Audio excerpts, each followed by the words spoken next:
Welcome to the special edition of the Global Exchange here on the Baltic Sea in St. Petersburg. We're going to have a healthy debate on the future of the emerging markets. We know over the last decade that Brazil, Russia, India, and China have together helped drive growth, especially over the last 5 years. But there's concern now that they're starting to falter. Let's see first where we've come from in the last decade of the BRICS.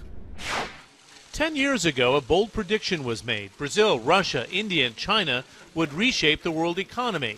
4 countries to drive future global growth as the building blocks of a new world order. Today, few would doubt just how significant the BRIC nations have become.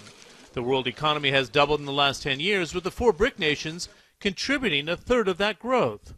Over the decade, the BRICS grew 4 times faster than the United States. The value of their stock markets more than quadrupled. In the past 5 years alone, the BRICS have accounted for half of all global growth. Back in 2001, China was the world's 6th largest economy. Now only the United States is bigger. These are the numbers that tell a story of radical economic change. While the rise of the BRIC nations and the world's economies tilt east, these are the themes that define the decade. But in the 10 years since the BRICS entered our collective consciousness, a new batch of numbers reveal a new chapter has begun. In 2012, Brazil will expand less than 3% for a second year running. Russia is unlikely to exceed 4% growth anytime soon. India's first quarter growth was the lowest in 9 years, while it holds on to its investment grade by a thread. And China's economic growth target is now the lowest since 2004. A decade after the birth of the BRICS, the Big Four stand at a crossroads. Brazil, Russia, India, and China remain among the healthiest of the world's big economies.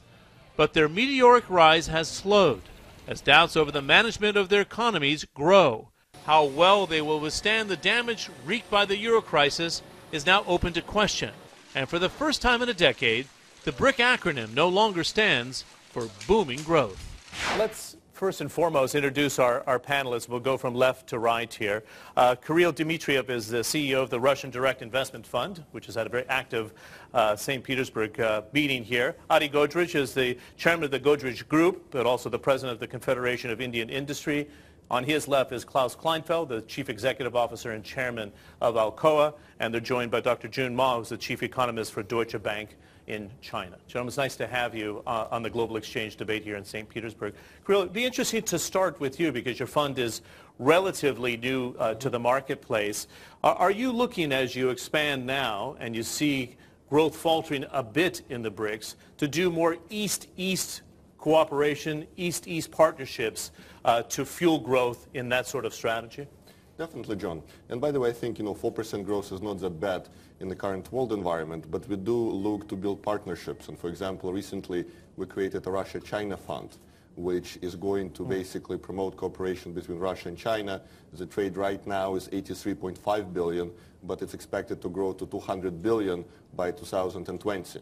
So we want to invest with China and build that relationship, but also invest with other economies that are developing and emerging, because we still believe that 4% growth is not that bad if you put it in the context of what's happening with some other countries. Klaus Kleinfeld, you've had to commit sizable funds overseas in search of growth. Do you have any sense of mild panic now that we've slowed down a little bit, or do we need to all take a step back and say, this is pretty decent growth, we should just continue to forge ahead?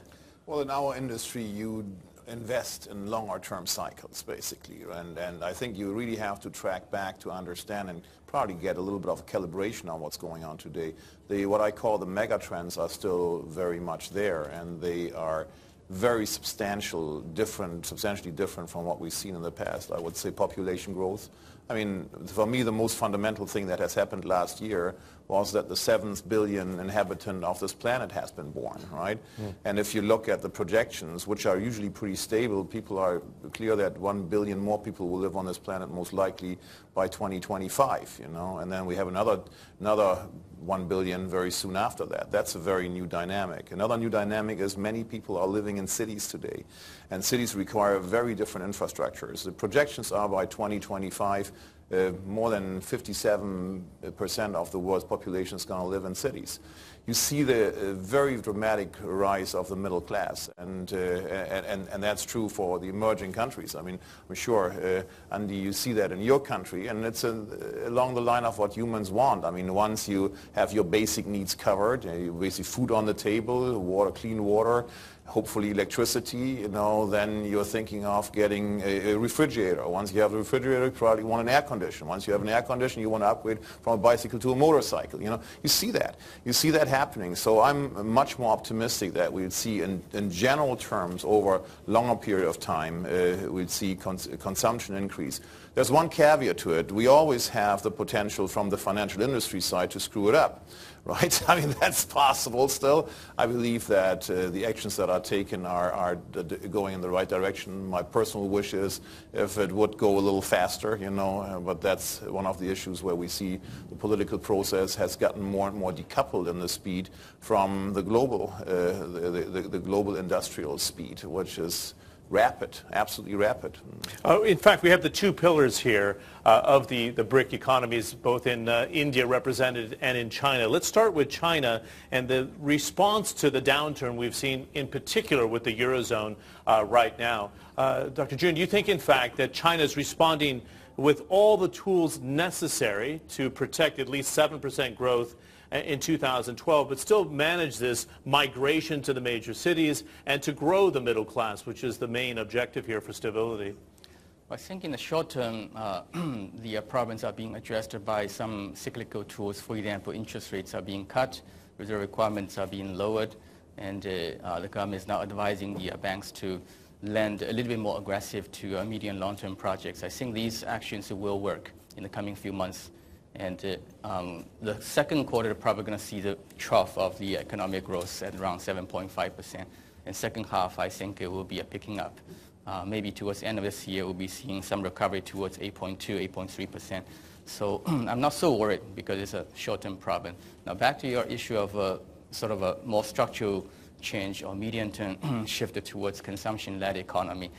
That's a much longer-term agenda, not only driven by policies, but much, much more driven by demographic change. Should we be very concerned in this year of transition in China and some of the things we saw, for example, in Chongqing? You think that the Communist Party apparatus moves very smoothly and it's going to be a nice natural transition to the next leader? Obviously a challenge always when we think about it in the context of Russia as well. If I'm an international investor, do I need to worry at all about this transition year in China? I've been talking to a lot of investors. I think they worry too much. For example, in Europe, I was doing a roadshow recently. They spend like 20-30% of time talking about Chongqing. It's not the case in China. I think the real impact on economic policies and so on is minimal, especially in the short term on the cyclical policy issues. Longer term on reform, I think it's actually positive. You see the reforms actually speeding up recently after March. In terms of opening up the capital account, increasing the flexibility of the interest rates, and also allowing foreign investors to come in through the QFII scheme to the domestic capital markets. Adi, you know how we are in the media. We always look for nice, easy labels, if you will. And I noticed that the oligarchs, as they're known here in Mumbai, have been more vociferous with New Delhi. They haven't been hesitating, particularly the CII, the big confederation. Are you frustrated by the lack of movement?